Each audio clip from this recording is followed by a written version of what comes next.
It's my pleasure to introduce our speaker today, Kathy Thompson.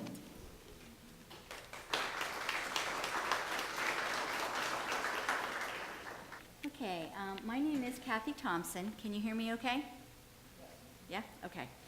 I am an advanced practice nurse from the James Cancer Hospital. My background is as a mental health nurse, and at the James I am part of a consult service, and we get called in to help with mental health issues of cancer patients, anything from someone adjusting to a new cancer diagnosis, to progression of their illness, to helping patients and family as they transition into an end-of-life phase. So spirituality is a central idea that defines life's meaning and purpose. And it has to do with a feeling of connection to yourself, to other people, and to something bigger than yourself. For many of us, that's God. For other people, it might be Buddha, it might be Allah, it might be nature, it might be the universe. So spirituality is really a broader concept than religion. And what we find about spirituality is that it allows people to transcend their suffering and despair. And in fact, our spiritual beliefs are often what help us define what we define as suffering. Religion is an expression of your spirituality through an organized, codified belief and practice. And for many of us, we do express our spirituality through our formalized religion. I would say for me, my spirituality is expressed through a faith base. And so, but not everybody's, and I think that's an important thing to remember, that spirituality is that broader concept. Religion is a way that you can express your spirituality. So how do you assess your spirituality? Well, of course, I come from a medical nursing background, so we have assessment tools for everything.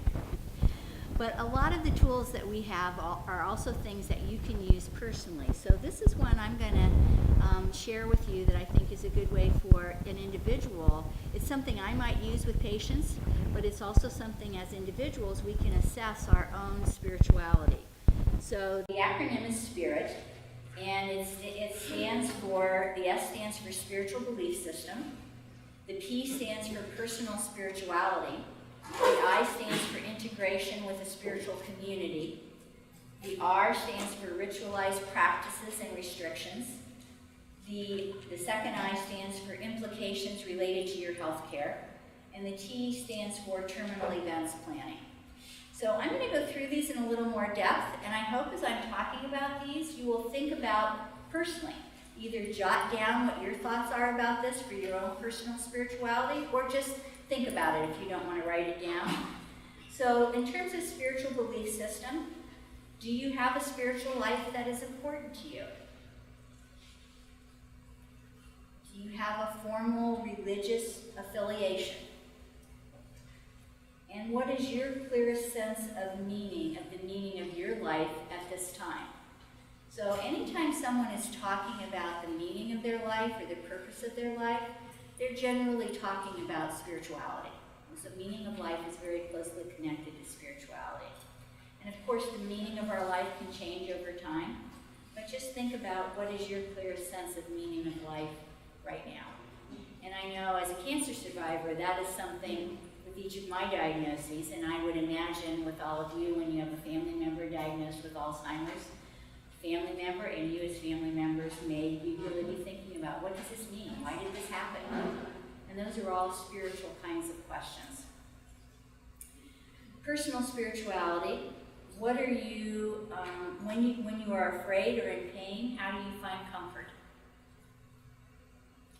Describe the beliefs and practices of your spirituality, which again might be your religion, that you personally accept. And in what ways is your spirituality meaningful to you in your daily life? So is it something you think about on a daily basis? You think about it only on Sunday or Wednesday when you go to church. And thinking about who you go to for comfort when you are in pain, and that doesn't just mean physical pain, that includes emotional and spiritual pain. Who do you go to for comfort when you are in pain? The I stands for integration with a spiritual community. So do you belong to any religious or spiritual groups? How do you participate in those groups? And in what ways are these groups a source of support for you? I will share with you personally, both times I've gotten diagnosed with cancer, that has been one of the things that I have kind of refocused on. I've gotten away from going to church on a regular basis, which I know is helpful to me, but I work full time. The first time I got diagnosed with cancer, I had young kids, I'm busy, it's really nice to sleep in on Sunday morning. And so that was one of the things that really I looked at, would it help me to get reconnected with the spiritual community? And I actually did that both times, and this time I really stayed connected. The R stands for ritualized practices and restrictions. What lifestyle activities or practices does your spirituality encourage, discourage, or forbid? Some spiritual communities have very specific guidelines about what you can do and what you can't do. Some of those interact with healthcare in terms of what you can do and what you can't do. And what meaning do these practices hold for you? Again, I'll give you another example from my personal life. I grew up in the Christian church. I've also been a Lutheran, and I currently go to the Presbyterian church. So for me, it's the people in the church that are more important than the rituals of a specific denomination. But prayer has always been very important for me, but I do it very privately. And that's kind of what I learned growing up in the Christian church in my small town where I grew up. The second time I got diagnosed with breast cancer, my sister-in-law was visiting me, and she said to me, "Can I pray for you?" And I said, "Yes, I would love for you to pray for me." And I'm thinking she's going to go home and pray for me. Instead, she said, "Okay, sit down." And she laid hands on me, which, was actually very uncomfortable for me, because it's not how I pray, it's how she prays. So just a difference in how practices can be. And that's something important to let people know when they are trying to provide support for you, and especially when you interact with the healthcare system as well. So when you're having interaction with the healthcare system because of your family members with Alzheimer's, please let them know what you need, what you want. It's certainly okay to ask healthcare providers to pray with you. Some healthcare providers are comfortable with that, or whatever your other practices are. Some are not, and say, that's not something I'm comfortable with, but I'll find somebody that's comfortable doing that. The I stands for implications for medical care. Would you like to discuss your religious or spiritual implications with your healthcare provider? I will tell you, in hospitals, they will be asking you those questions, because that's actually part of what our accreditation now tells us we need to get better at addressing people's spirituality in healthcare centers. Are there specific elements of your medical care that your beliefs discourage or forbid? So please be upfront with us about that, what you need, what you don't need. And are there any persons that you would like us to include in your spiritual care planning? So that's, so what in terms of personally right now, I'd like you to just think about that from your own personal perspective when you do have contact with the healthcare setting, so that you'll be prepared to answer those questions and to get what you need from a healthcare center, a hospital, or your primary care physician, or whatever healthcare provider you're interacting with. And then T stands for terminal events planning. We come from a society that's pretty good at not talking about end of life. And what I find, I do a lot of work with people as they are dying, and certainly spirituality is a very helpful coping mechanism when you are dying.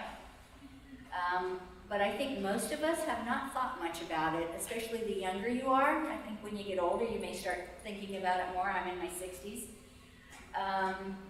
We come from a society that kind of makes us believe, really, as individuals, we can probably avoid that. It's not really going to happen to us, it just happens to other people. But we all know it's part of the circle of life, it's inevitable, we're all going to die.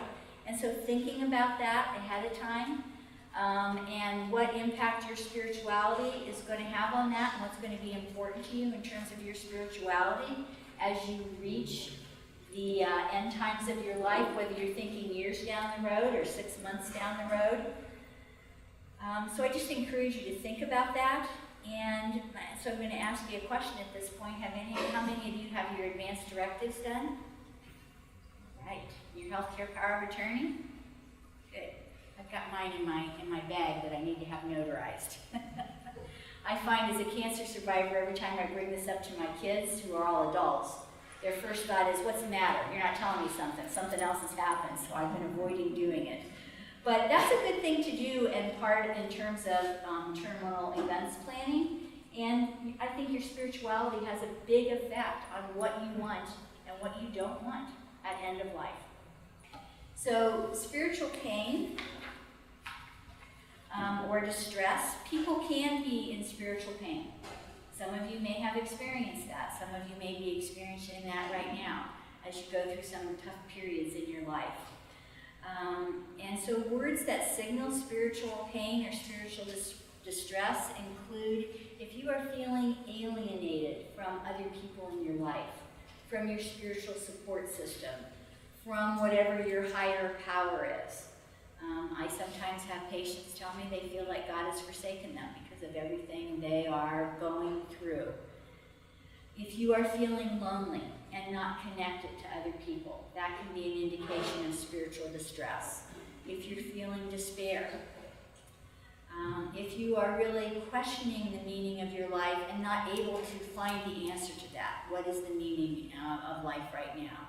And if you're feeling very fearful, those are all indicators of spiritual distress. And certainly we know that untreated spiritual pain or distress can exacerbate physical pain. So again, we are whole beings, and we have to address all parts of our being to be as healthy as we can be. So we often divide pain, spiritual pain, into 4 categories: meaning pain, which we've really already talked about. If you are really wondering, what does life mean? You know, what's my purpose? Forgiveness pain. Sometimes we find that we have people in our life that we need to forgive, and forgiveness is not always that easy. Or perhaps ourselves, that we have things about ourselves that we need to forgive. Relatedness pain has to do with our relationships. Perhaps we have relationships that we need to work on, that we want to repair, that we want to reconnect with someone. I just recently reconnected with my best friend from college who I haven't seen for 10 years. And it was really a happy, really a helpful thing to me. And hopelessness pain.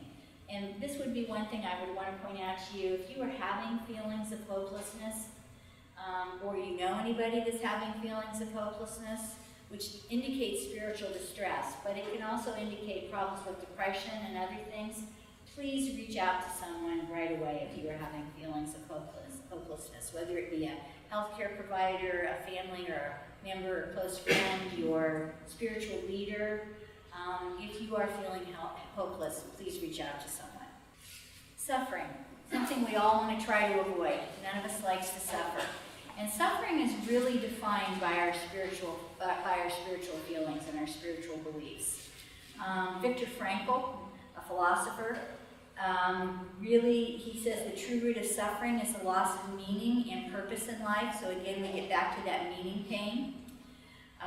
And also we know that a lot of pain and deprivation can be endured if it's for a purpose. And so that goes back to, what are your spiritual beliefs? What do you think the purpose and meaning of life is? That helps you endure suffering. And A.W.A.R.E, who is a well-known palliative care physician, says that although each person's meaning is different, existence that is merely a burden and lacks a future without any direction or point produces the worst kind of suffering. So again, having that purpose or meaning in life, which is part of spirituality as a whole, is very important. Just another quote that I like is by Nietzsche, who says, "He who has a why to live can bear almost any how." So some of the questions that encourage spiritual reflection and response, whether you're talking to someone else or just questions that you want to kind of ask yourself as you readdress your spirituality. What is the legacy of my life? What do I want the legacy of my life to be when my life ends?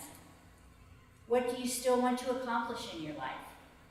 What gives you your greatest joy in life? And that certainly also tells you a lot about the meaning and purpose in your life. For me, family gives me my greatest joy in life. I also love my work, but I would say that all my work decisions are informed by my family and what I need and what to do with my family. What is your higher power? What is your belief in a higher power? As you look over your life, and this is something we ought to assess as we go on, not just if we're at end of life, what are your regrets? Do you have regrets? And if you do, what can you do about them? What are you hopeful for? What gives you hope? What do you believe will happen to you after you die? It's very interesting. I work with a lot of patients who are dying. And when I ask them, they might tell me that they're frightened or stressed or worried about dying. And when I ask them what worries them the most, the process of dying or what happens to you after you die, if someone has a strong spiritual belief system, whatever it is, it doesn't have to match mine, usually that's not what they're worried about what will happen to them after they die. They have a firm idea of what's going to happen to them. What they worry about is what's going to happen to them while they're dying, the process of dying. And then, of course, that's certainly something as a nurse that I can help them with in terms of, assuring them that we're very good at symptom management. And we have palliative care and hospice folk who are the absolute experts at symptom management, and that we can help with that process of dying. But what I want you to hear out of that is that for people that have strong spiritual beliefs, it really helps them with the dying process and feeling more comfort and helping them get through even the part that's painful and scary to them because they know where they're going to go, wherever they believe they're going to be going. So how can we improve our spiritual health? There's lots and lots of things that are really easy to do that we can do to improve our spiritual health. So starting out, thinking about things in your life that give you a sense of inner peace, that give you comfort, that give you strength, love, and connection. Set aside time every day to do things that help you spiritually. I think that that's really important in our busy lives, especially for those of you who, I'm not familiar with retirement and how busy that is because I haven't gotten to that phase of my life yet, but I know as someone who works full time, if I kind of don't schedule it, it doesn't happen. And that includes my spiritual practices.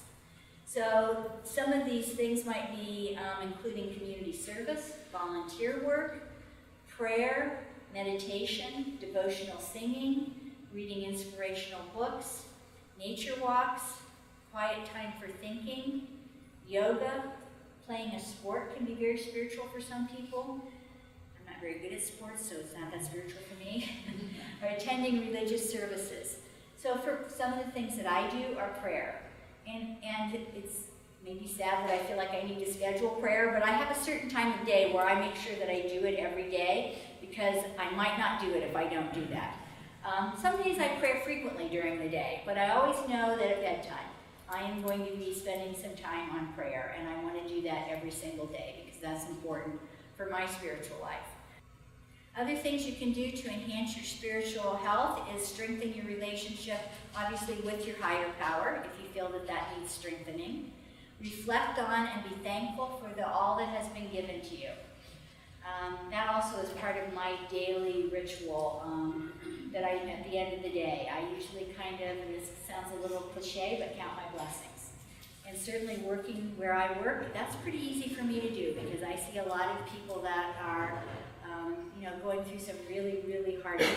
So it's really easy for me to focus on my blessings. Recognize the sanctity of all of Earth's creatures can be a very helpful thing. Deepen your understanding of human spirituality. I find it very helpful and for my own spirituality to look at other people's spiritual beliefs and learn more about other people's spiritual beliefs. Read the sacred texts of your religion, following the teacher of your spiritual leaders. Forgiving and giving thanks. We talked about forgiving a little bit ago, but that is also a really, really important thing for enhancing your spirituality. And it's really easy in life to get angry at people and not let go of that. And so figuring out ways to let go of anger and even forgiving yourself or other people is really something that can enhance your spirituality. It really frees you up, because honestly, when you're feeling angry or unforgiving, it's probably hurting you more than the person you're angry at or with. And so letting go of those negative emotions can really enhance your spirituality and improve your physical health. Being kind and charitable to others can also really enhance our own spiritual health.